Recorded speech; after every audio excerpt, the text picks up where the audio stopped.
All right, this section of bonus is about the forearms. So the forearm extensors here, the forearm flexors here, and what that means is these muscles here pull my hand at the wrist and also my fingers this way.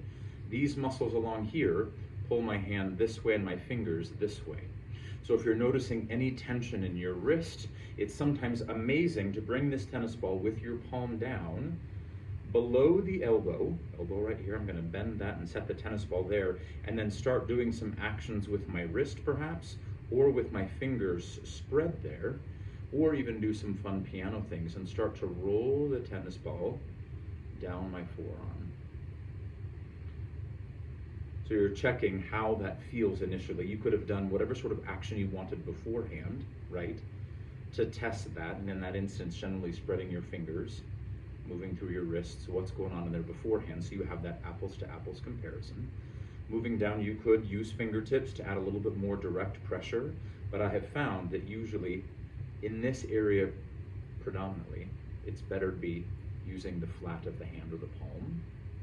And then notice how that feels before you turn the palm up, come back up to that same area, and you can work toward the outside, the thumb side, down.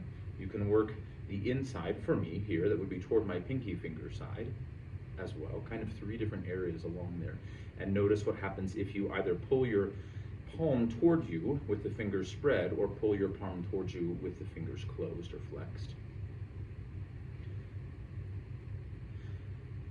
You test that a couple of times, you find those lovely spots, and those lovely spots are going to have some tension, some tightness, maybe a little bit of pain, low on your pain scale.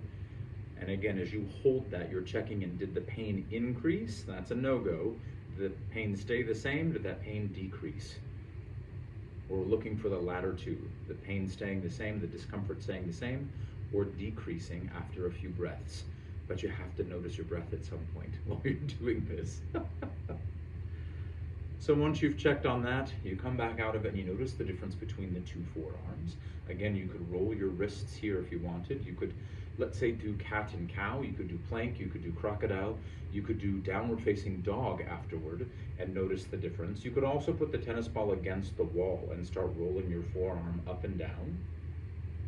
Test that, and then turn the palm, come back to that edge along here, the muscular edge, and roll up and down that way too, if you'd like. If sitting this way doesn't work for you, you could have the tennis ball on the floor and do kind of a foam rolling action there as well.